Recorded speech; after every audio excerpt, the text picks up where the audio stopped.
It's Monica, Kingstein Homestead, and welcome to my channel. Over the weekend, I was at the Arivaca Farmers Market, and I hadn't been there in forever. The first Saturday of the month is the biggest farmers market down there. So I jumped in the truck and I took honey down and I took wax and some other little knickknacks and things that I'm kind of known for. While I was there, I ran into quite a few people that I hadn't seen in a long time. And bless their hearts, they were gifting me with all kinds of wonderful things. So for those that don't know or are joining me for the first time today, I crushed my toe by dropping an 80-pound manhole cover on it during a bee removal. And for those that don't know, when you start an Africanized bee removal, you have to finish it. So Zach and I did the bee removal, took like an hour and a half or so, and then there was an hour drive home. By the time I got home, it was nasty. We're just gonna sum it up as that. It was nasty. So I had been putting honey on it, and I had been putting comfrey salve that my Aunt Christine had made and gifted to me. And 28 days after the crushing, the toenail fell off, and I'm growing a weird looking toenail now. So people know about it, and I was gifted more items. Now Christine, my aunt, grows comfrey and uses that in her salve making, but other people also do. And Christine was like, do you want some leaves? I'm gonna get you some leaves. You know, you can still wrap it, continue with the healing process. And I was like, no, I'm fine. But then I ran into Denise, and she gifted me a bag of dried comfrey, and they also gave me a little droplet full of anti-aging hydrating oil, which they're suggesting is going to assist with a tail's regrowth. I don't have a tail. Nails regrowth. So it's like an antifungal basically. So it's going to keep the nail healthy as it's trying to regrow.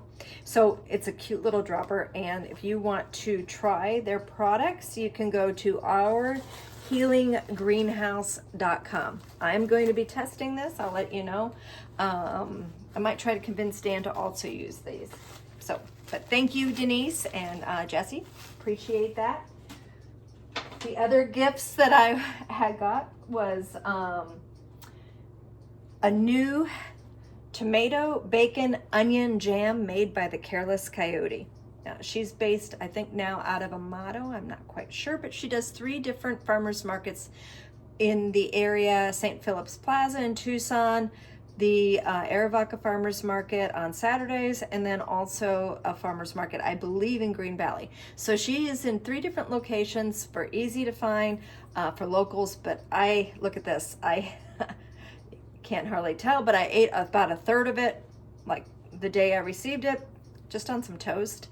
And it was fantastic. This is really good, Sandra.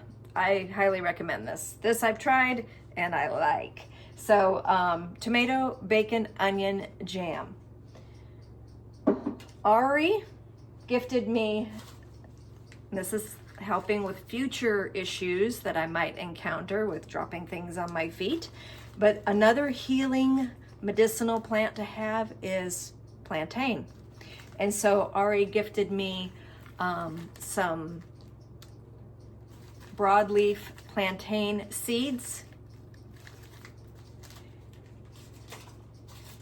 and she also gifted me some Detroit red beets and some carrot seeds. So she has more of those, so if you're interested, catch her at the Saturday Arivaca Farmers Market, or let me know and I can hook you up with Ari. She sells those packets, I think, for around $3 a piece, but she knows I love plants, and so she gifted me some seeds. The other seeds she gave me were jujube, but she also gave me some of the fruits. So those that don't know, this grows very easily in southern Arizona. Tastes like dried apple, and then there's a giant seed in the middle. So this is a really, really good drought tolerant shrub tree to grow. Basically, I went to the Tucson Organic Gardeners and I listened to a friend of mine, Emily Rocky, who works with the Mission Gardens, and she was talking about how you can put 4,000 gallons of water into one tree, fruit tree, a year, or 20,000 gallons, up to 20,000 gallons into a fruit tree a year, one fruit tree. So these like got this broad spectrum of watering that different plants need in order to fruit. I mean, you can have them, but they might not fruit if you don't water them properly. So the low spectrum was like figs, pomegranates, jujubes, so things like that. 4,000 gallons of water a year and you get fruit. The really high end of that spectrum was citrus trees. So like every citrus tree would require 20,000 gallons in their maturity in order to produce the fruit. So, you know, this is just recommendations for what you can benefit from for lower water use. And so these are actually quite tasty. Like I said, they taste like a dried apple. So jujube. The other things that I received, and Anne makes these. I actually have 5 of these on order so that we can take them to the Arizona Honeybee Festival. But aren't these just the cutest little beaded bees? I don't know if it's going to focus on that. So she made 2 of them, gifted me a pair, and then while I was wearing them, somebody was like, oh, those are cute, and then she sold the other pair right off like that. So if you're interested in any beaded bees as for gifts, Anne is local. They also set up at a farmer's market, a couple different farmers markets with their items, and if you want more information on how to get these beaded bees, just message me. Yesterday I did a Beekeeping 101 class, and you will see here some of the students, and what they were doing in these photos was they were practicing marking queen bees, because it's so important to keep your European queens marked so you know that they're your queen and not an Africanized hybrid. So this is what they were doing. They were practicing marking on drones. And we don't use the same color as the queen code for this year. So there's an international queen marking system. This year's color is green. So we were marking the drones with white so they don't get all confused. So here's some photos from the class.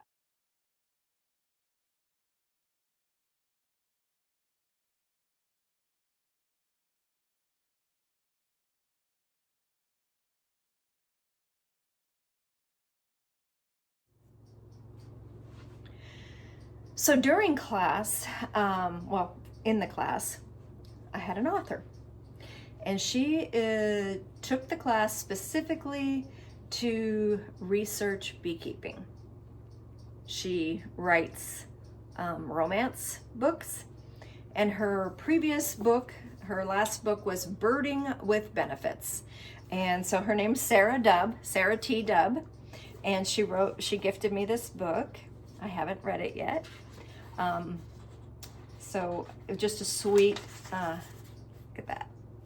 So Monica, first the birds, now the bees. Thank you so much for all your amazing teaching. Can't wait to write about it. Naked ? And that is a private joke. You have to take my class to learn about naked beekeeping. Here's to discovery, Sarah. So thank you so much, Sarah. I believe you probably can get her book off of Amazon, or if you want to hook up directly with the author, let me know. I don't normally read romance books. In fact, I don't normally read fiction. That's going to be something different for me. But what I do normally do is, as I'm falling asleep at night, I'm like on Pinterest, reading about how to. So I was trying to catch up a little bit on some of my old magazines, and over the last week in the evening, I usually just get through like one article. I like one article, zonk out. But so I'm like going through a Hobby Farm Home Magazine special edition from 2023. So yeah, I'm actually further behind than that, but this is one that caught my attention because one of the things that I want to learn how to do is grow hemp seeds for oil and CBD. So not THC, but hemp, CBD. And the whole reason behind that I want to do this is because this article talks about growing the hemp, which, you know, cannabis is like, you know, this is like, I think it's sativa, sativa. You guys can like tell me probably better how to, I'm like looking through it here, trying to find it really quick so that I can say it right. But anyway, we have, the article is The Healing Power of Hemp. And I'm looking for the seeds with the very, very low, no THC properties. I want the CBD hemp seeds. And the reason why I would like those is because I want to grow them. I have a cold press. I'm going to press the seeds. I'm growing them specifically for the seeds. Press the seeds to have a hemp oil. And that hemp oil can be used in salad dressings and things like that. And then the leftover seeds, you don't throw those away. When the seeds have been pressed, there's still a little bit of oil left in the seed.